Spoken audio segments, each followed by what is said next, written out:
Good day. We're still busy with the Mother Baby Friendly Initiative series, and we are busy with session 4, which is going to be about the newborn problems and expression of breast milk. I am Anna Nolte, and we are going to do in this session, we are going to talk specifically about breastfeeding the preterm baby, expressing oppression of breast milk, feeding bottles, teats, and pacifiers. What do we say about that in the MBFI? And feeding breastfeeding problems specifically related to the baby. So as I've said, in this lesson, we are going to talk about expressing breast milk. And we're going to relate this specifically to the preterm baby, but also to expression of breast milk in general of all mothers who are breastfeeding. Now, in all the previous sessions that we have done and all the previous 10 steps of the successful breastfeeding, we have talked about the expression of breast milk. So um, therefore, it's very important that in the 10 steps, it has been included that all health professionals that work with breastfeeding mothers should have the knowledge, the competence, and the skills pertaining to human milk expression to be able to support and to help the mothers who are going to express breast milk. And when we are talking about human milk expression, we talk about both hand expression as well as pump expression. And when we talk about pump expression, we talk about both manual and electric pumps. And we will talk a little bit more in detail about that just later on. Human milk is being expressed for different reasons, and one of them is, as we've said many times in the previous lesson with the premature infant, that human milk allows, expression of the human milk allows the mother to stimulate her own production. While she is expressing the breast milk, the baby gets the optimal nutrition from the breast milk and specifically, as we've said, colostrum. And in the meanwhile, as the baby is then growing and developing and later on will be able to feed directly on the breast. So this is almost a kind of a transitional process to get the breasts to produce milk, give it to the baby as a feeding, and then later on the baby will be ready to drink directly on the breast. It can also be used in the case of term infants who are directly feeding from the breast in different cases, like for example to increase the milk supply. And this will be we will discuss this a little bit later on in more detail. It can also be used when the mother and the baby has been separated temporarily. For short term, for example, when the mother is just going away for a day or a part of the day and somebody stays with the baby and she expresses milk so that that person can give breast milk to the baby. And then also, obviously, when the mother goes back to work and doesn't want to stop breastfeeding, she can also express breast milk, which can be given to the baby. Also, where there's a concern of the baby's rate of growth and specifically his weight gain, where he's not growing enough or because he's not getting enough, might not get enough milk, or the mother milk supply is not enough, then the milk she can express to top up with her own milk so that the baby get a little bit more milk until whatever the problem is being resolved. Now, we will talk also a little bit about that more in detail when we talk about the different baby problems and also when we talk about the increasing of the milk supply. It can also be used when there are breast problems, like for example engorgement, and we will talk about the engorgement and the expression of breast milk in the next session. Now, what is very important is that all mothers who choose to breastfeed should be able to hand express. They should know how to hand express because for all of them at some or other stage, it might be necessary to hand express some milk. So all mothers should know about expression of breast milk. And I think the midwives who are working with the mothers in the postnatal period should make at least time to teach them how to express milk at some or other stage. But this should not be part of a normal management of lactation. So I've read an article the other day that said about 60% of all mothers who are breastfeeding buy breast pumps for some or other reason. And I think one of the biggest reasons is for mothers to think that they can increase the milk supply by expressing breast milk. Now, we have said on the previous slide that expression is being used to increase breast milk, but the most important thing that one should remember is that the frequency and the duration of breastfeedings and the way that how the baby is being attached or latched successfully are the most important things in the producing of milk volumes. We have talked about that already when we did the physiology of breastfeeding, that breasts produces as much milk as being, I almost want to say, been taken out of the breast. So the more frequent the baby sucks for longer durations, and when the baby is being latched successfully, that is basically the best stimulant to increase the milk supply. Yes, the expression of breast milk can also prevent some of the problems, and we will talk about that also in the next session, like, for example, breast engorgement. So it can be done as a preventative measure, but then, as I'm saying, not so much as to increase the milk supply. So what I'm saying here under the NBNBs is that if mothers is expressing to increase the milk supply, we should remind them that a well-attached baby is far more effective than a pump. So it should be better to rather look for and try and find out what the real problems are, why the baby is not getting enough milk. Like, for example, to improve the positioning of the baby or to improve latching of the baby before the mother needs to express milk to increase the milk supply. How much and how often should mothers express breast milk? Mothers of preterm babies are encouraged to express milk as soon as possible after birth to establish and to start establishing the lactogenesis. Remember, we've said that lactogenesis might be a little bit almost delayed in the case of preterm mothers, because the breasts are not being fully formed by the time that the baby is being born. So the sooner the mother starts to stimulate the breasts by pumping or by expressing breast milk, the better will be the production of milk later on. So it should be done at least 8 times in 24 hours, of which at least one expression should be overnight. Remember, we've said that most of the prolactin that's been secreted is being done at night. So this is basically very important to sustain lactation at adequate levels. Now, it's very important that mothers should not think, and that's not only preterm mothers, that's all mothers, that you will have 1 or 2 or 3 expression sessions during the day and then it's done, and then you just basically give the milk to the baby. The expression, the times that the mother should express should almost be as many times as when a baby should have been fed. So, as we're saying in the case of preterm babies, at least 8 times over the 24 hours. There should not be a time limit to how long the expression session should be. It should rather be guided by the milk flow, not the clock. So, as soon as the milk flow slows down, the expression can be stopped. And usually the breasts are being alternated. For example, breast A is being expressed, then breast B, then breast A again, and then breast B again. And then after it's been, both breasts have been expressed twice and the milk flow slows down, then it should be stopped. This switching of breasts also encourages the surge of oxytocin for the let-down reflex, and as we will see later on as well, that the let-down reflex is one of the big problems, possible problems of expression of breast milk.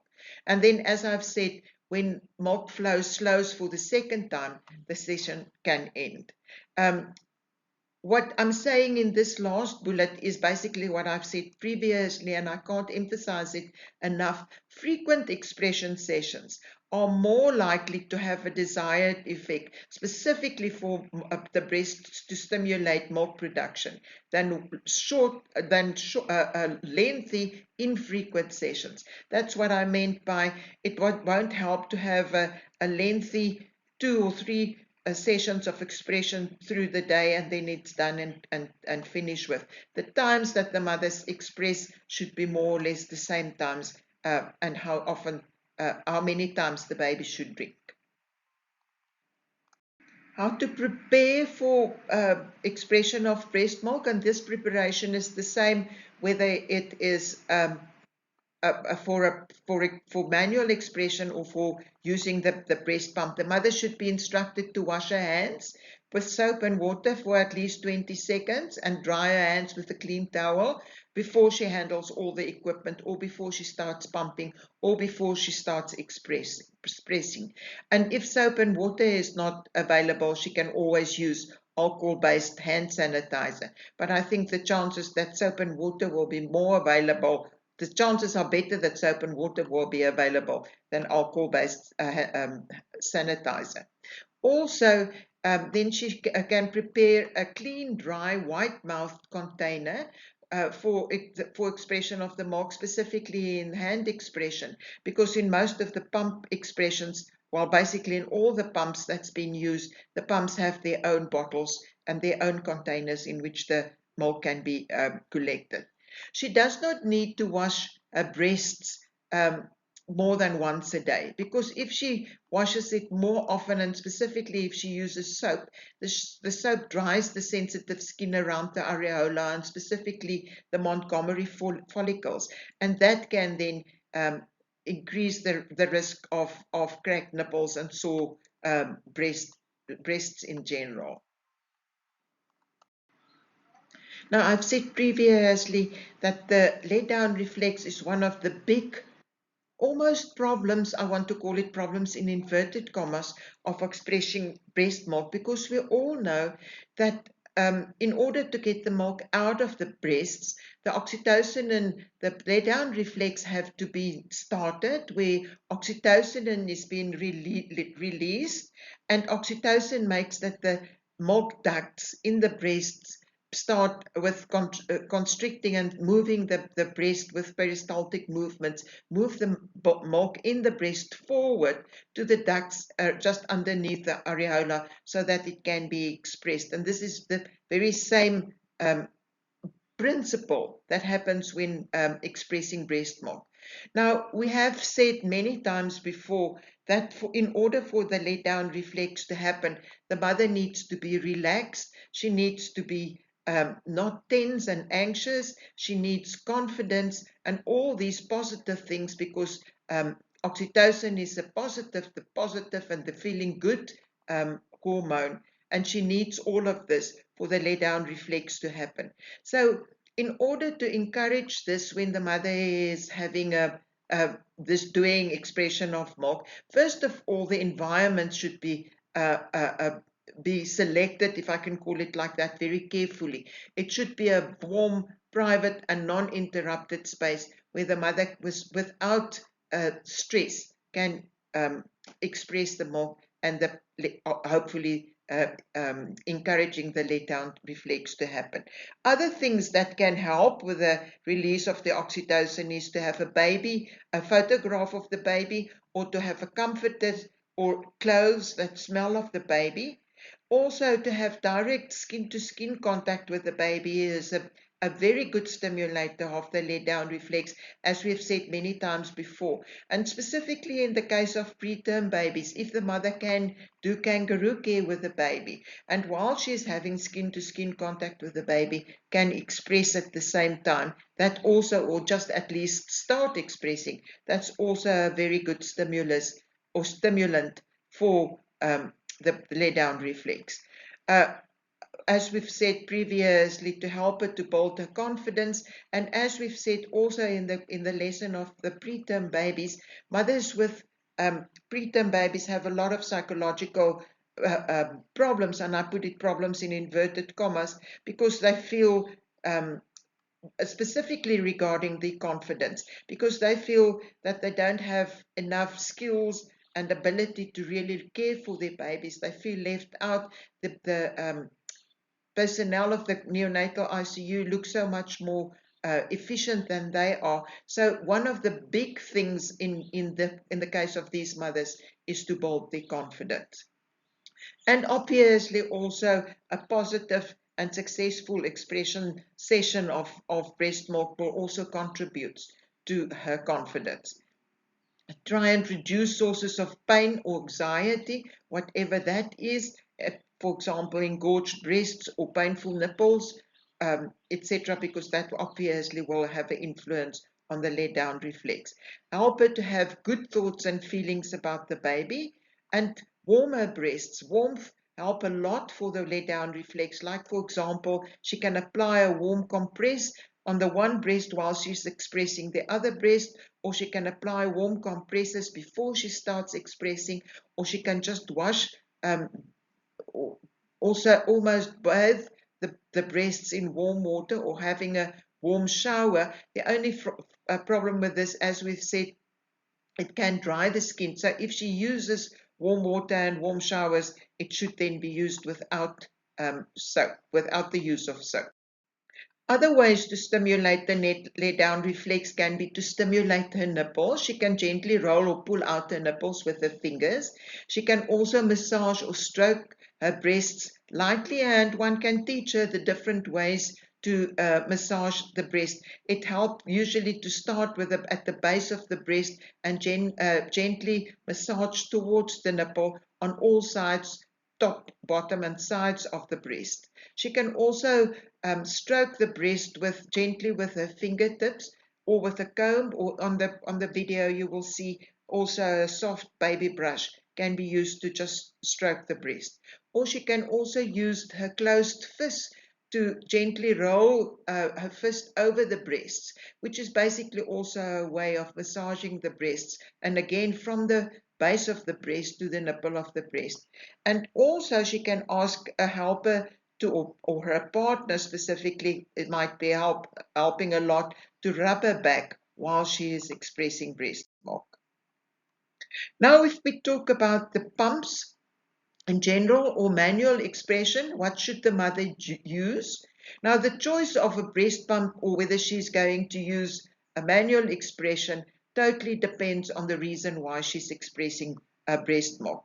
If, for example, the baby can't feed directly, and the reason why she's expressing is to stimulate her breast to produce milk in the meanwhile, and to give the expressed milk in the meanwhile to the baby, the best way or the best pump to use then is what we call a hospital grade double electric pump. And most hospitals can do provide these pumps, or if it's not been provided by the hospital, many lactation consultants or many manufacturers also rent these pumps out.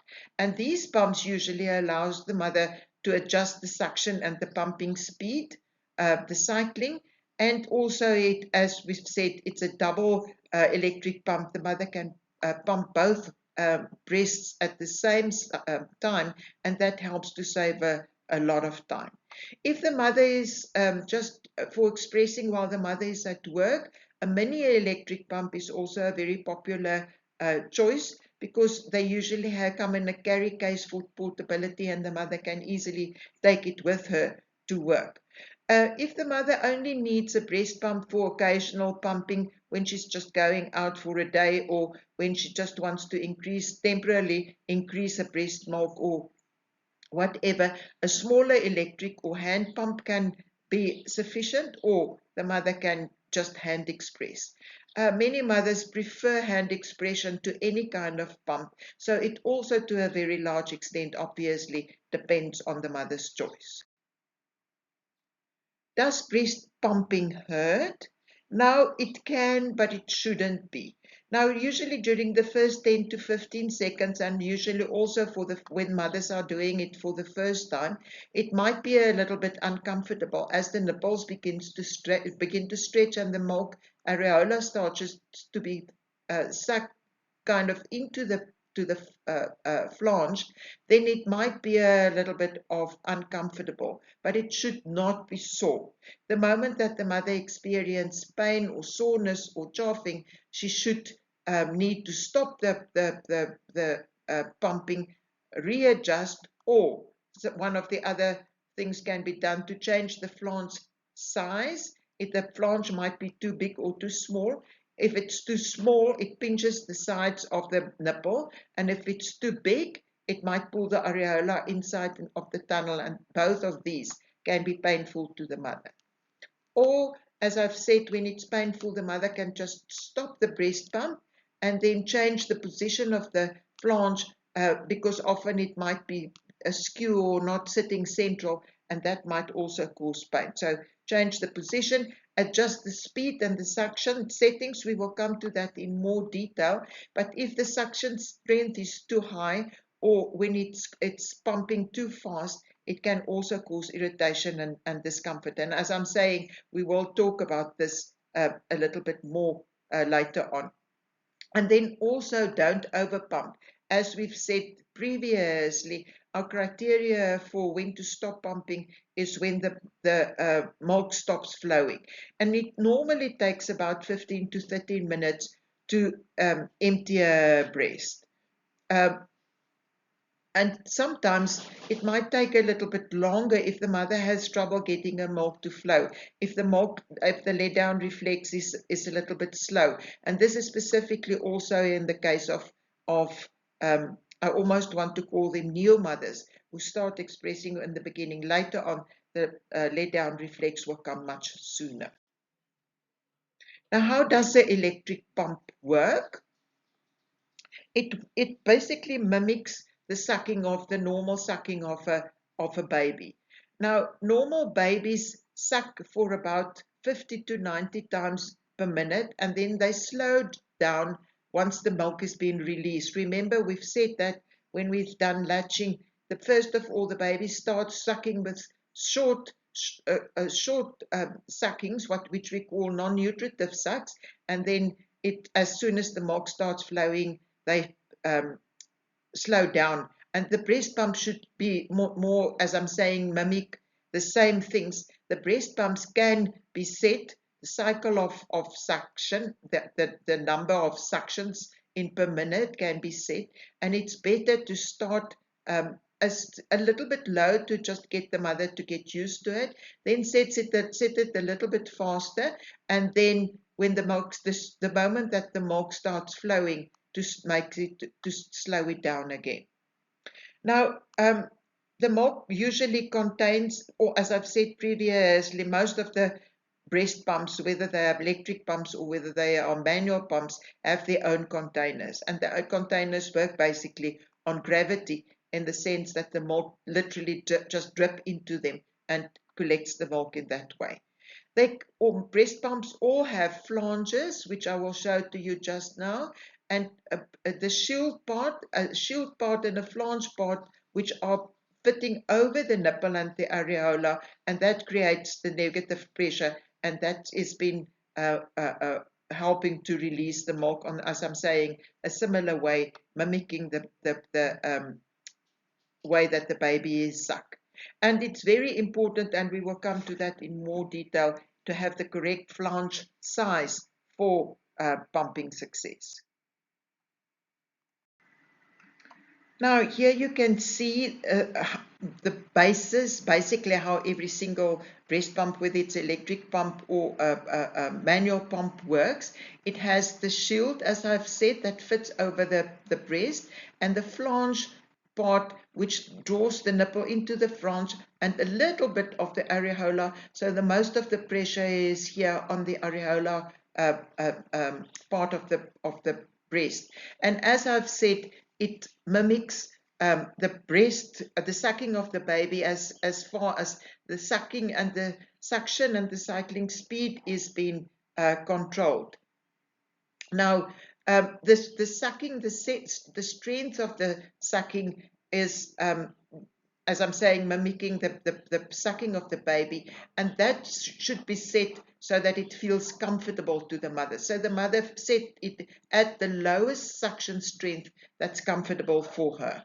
And then again, it doesn't help to put it higher, because that doesn't necessarily produce more milk. It's just going to make it uncomfortable and sore for the mother. And as we know, when things are uncomfortable and not nice, working lekker in breastfeeding, it influences the lay down reflex. So that's very important.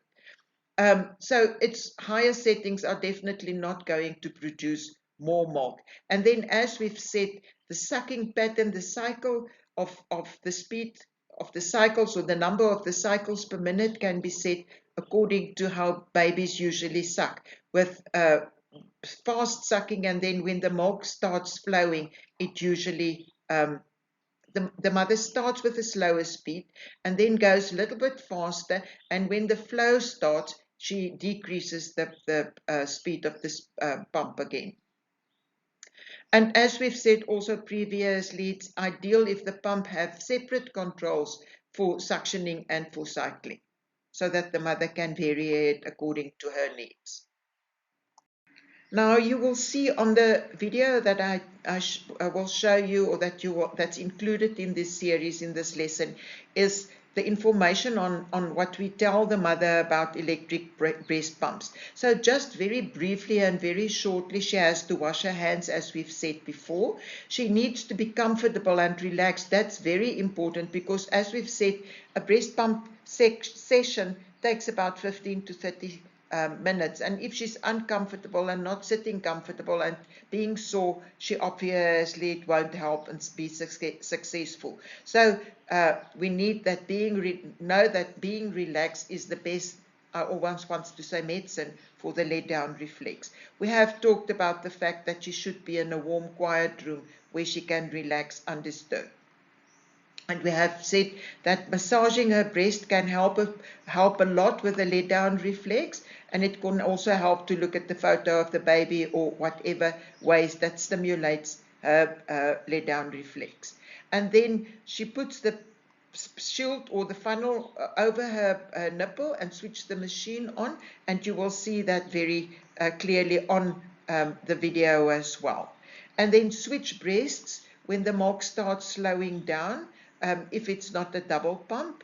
If it's a double pump, she can stop a little bit and start again. And then, as we've said, the moment that the milk stops flowing, that's when she should stop pumping by just switching off the machine, remove the breast shield, and put the lid on the, or put the milk in a container with a lid.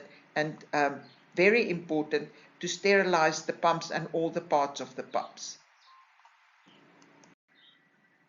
Now, we have seen in the previous, when I've shown you the breast pump, that the nipple has been drawn into the flange of the breast pump, and then it transmits pressure. When the machine is being switched on, it transmits pressure on the collecting ampulla, the enlarged ducts that's just underneath the areola, and it causes pressure on these ducts, and that's the way in which the pump gets the milk out of the breast. If there's too much of the areola being pulled into the tunnel, into this flange, it causes rubbing and soreness, and again, that is uncomfortable for the mother. And that usually happens, as we've said, when the flange is too big, or if the flange is too small, it's too tight, and it hurts the nipple, but it can also inhibit the milk flow, because it doesn't put pressure on the correct areas of the breast. So in order to find the right size of the breast flange is to use, it's been based on the diameter of the nipple. The diameter of the nipple is basically our gauge on to determine how big the flange should be. It's very important that there should only be a few millimeters, 3 to 5 millimeters of space around the nipple in the flange. If as otherwise, as we've said, if it's smaller, it's too tight, and if it's too big, more of the areola has been pulled in. So a good fit makes that the nipple moves freely and comfortably within the shield without any friction and without any pain for the mother. Here you can clearly see the different sizes of shields and flanges. Here is the right side a good fit, and you can see that there's just this little bit of 3 to 5 millimeters of space here on both sides of the areola going of the nipple going into the flange, and very little of the areola has been into the flange, and the pressure is then here on the areola part. Here, where the flange is too small, the nipple can't really move into the flange, and there's pressure on the sides of the nipple, and then also the pressure is not really on, the pressure is still on parts of the nipple here instead of on the areola. And here, when it's too big, the biggest a big part of the areola has been pulled into the flange as well, and then also again there's friction here on the nipple, and there's not pressure on the right places of the areola.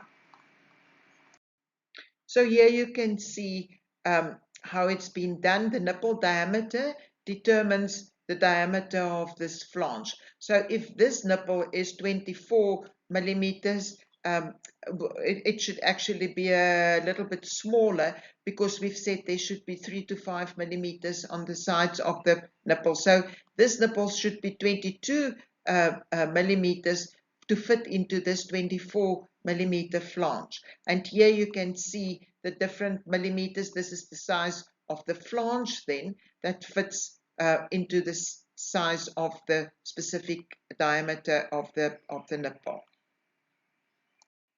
Now, as we've said previously, there are different types of electric pumps, and I'll quickly just show you the different pumps. This is a double pump, which we said would be ideal for mothers who are expressing milk, in order to feed the baby the expressed milk while the baby is too sick or too preterm. And this is the big advantage of this is that it reduces time for the mother, because both breasts can be pumped together. And then we get manual breast pumps, and there are many different types of them. I've said previously, if you Google breast pumps, you will see how many different types of breast pumps are there on the market. They all work in a similar way. They also have the flange, the breast shield part. They have the collecting part, the bottle that collects, and then they have a pump part. And this pump part might differ. It's in some cases we have a lever manual pump, like you can see in this case where there's a lever, or others might use a small cylinder, which almost works like in a syringe, where you create some negative pressure by pulling the tube of the cylinder. And then we also get this type of bicycle horn manual pumps, where it works with a pump that you create the negative pressure with. Now, how to prepare the container for expressed breast milk. That is now both a container in the case of a breast pump, as well as the containers when you are manually pumping. Now, as I've said, most of the breast pumps have their own containers. If you do express with hand expression, then the mother should choose a cup or a glass or something with a wide mouth. Now, on the video, you will see they collect the milk in a very small container, but it's just easier if it's been a wide mouth. And this container should always be kept very clean. I've said previously that milk is a very good culture for bacteria, so that the moment that milk stands in any way, whether it's in a dirty container or in a container, the moment it stands in room temperature, the milk, the bacteria starts growing into it. So that's why it's so extremely important that all milk things and things that's been used for milk should be very clean. Now, it also helps to put boiling water in the container that the mother is going to use. If she put boiling water in before she uses it, and then just throw the water out before she starts expressing, because boiling water will also kill most of the germs that's still been left behind in the container. And then when she's ready to express, she pour the boiling water out. How often should she replace her breast pump parts? Every single time that the equipment has been used, it should be cleaned after each and every single use. And the breast pump should be taken apart, completely apart, and everything should be cleaned. And you will see that very clearly on the video as well. Then just briefly how to express milk by hand, because you will see this very clearly on the video. First of all, we teach, as I've said previously, all mothers should be able to do this. All mothers that it's going to breastfeed should be able to express by hand, because they just at some or other stage in their breastfeeding might need it. So first of all, we need to get the let down reflex going, and so we teach the mothers to massage their breasts. And we have talked about the different ways. Then again, she should stand or sit very comfortable, because again, it takes time. So, and if she's not comfortable, it becomes uh, um, she's getting stressed and sore, and then again, it has an influence on the flow of the milk. So she puts fingers around the nipple. She can start on the side. You will see on the video it's a little bit different, but the principle is the same. The thumb on one side of the breast above the areola part, and the fingers underneath, also behind the areola part. And then first of all, she presses a little bit into the breast, inwards towards the chest, and you will see that clearly on the video, and then press down. So, and she presses here on this big milk ducts just behind the areola, and in that way the milk comes forward and being released. It's very important that she should press the areola on the sides and just above the areola, and to avoid rubbing or sliding of her fingers over the areola, because that can, and over the nipple, because that can cause again friction, and that can make the breast sore. Now, again, like we've said previously, it's better if specifically when in the case of hand expression, to alternate the breasts, to express one breast for 3 to 5 minutes, then or until the milk flows slower, then the other breast, breast A, then breast B, then breast A again, and then breast B, so that she does both sides twice. I'm saying here the breasts can be alternated 5 to 6 times. It doesn't really matter, but at least twice. And she should then stop expressing when the milk starts to flow. By alternating the breasts more, we have said that it also helps a little bit with the let down reflex. So I think initially, when she starts with expression of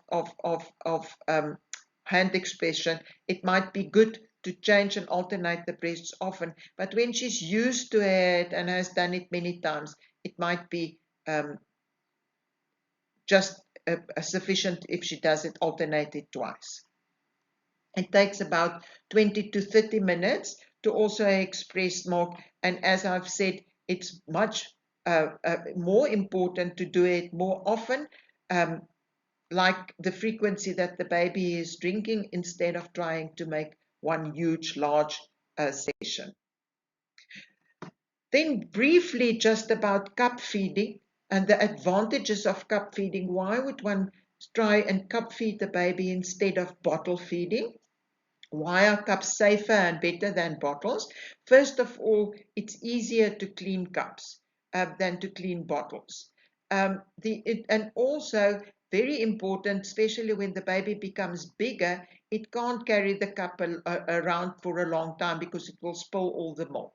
While babies often walk around with their bottles throw the bottles around, the bottles lying on the ground, and there's a lot of opportunities literally for the bacteria to grow. And because of that, there's also then less risk of diarrhea and other infections like ear infections and tooth decay, which happens when the baby is lying on his back and drinking from the bottle. And it also, a cup cannot be left beside a baby or be given to the baby to feed himself like with a bottle. Bottle can be propped up and the baby drinks all by himself, and this often leads to the development of the ear infections and the tooth decay. The person who feeds the baby has to hold the baby the whole time that the baby feeds from the cup, has to look at the baby, and then obviously there's also the necessary contact, there's the necessary mother-to-baby bonding, etc. It does not interfere with the suckling at the breast. There's no nipple confusion in the case of cup feedings, like in the case of bottle teats, which we will come to in the next lesson. The baby controls its own intake and at their own pace, and the baby has to sit in a semi-upright position in order to prevent the risk of aspiration. And the milk should definitely not be poured into the baby's mouth. It should be held against the baby's mouth. Here you can see it. The baby is being wrapped in a cloth, a blanket or a cloth or a towel, doesn't matter, and a bib or a cloth can be put here to catch up the spoiled milk. And then the milk is being held to the baby's mouth with the cup being to the lower lip of the baby, and then just in the corner of the upper lips here. And then the milk is just being held to the baby's lips, and he then does the sucking with his own on his own steam. And interesting enough is that low birth weight babies take the milk into their mouth with their tongues. They almost lap the milk up with their tongues, while the older baby sucks the milk. And that often causes some spilling of the milk as well. So that's why, and it should just be held to the baby's lips, and the baby then just let himself take the milk by himself, sipping or lapping or whatever. And then when he has enough, he will close his mouth and not take any more milk. So it's important then also to calculate the amount of milk that the baby takes over 24 hours. Before, like in any case with bottles or breast feeds or whatever, babies drink some feeds more than other feeds. So the baby's intake over 24 hours should be calculated and not just at one feed. Just a little bit about the storage of human milk. Research has shown that human milk may be stored safely at room temperature for 6 to 8 hours before the bacterial colony count starts to grow. And as I've said, milk is a very good culture for bacterial growth. So ideally, the milk should be refrigerated within 4 to 6 hours after pumping.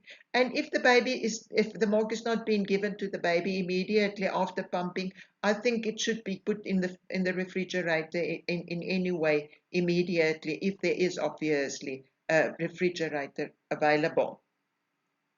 Milk may be refrigerated for up to 3 to 4 days before freezing.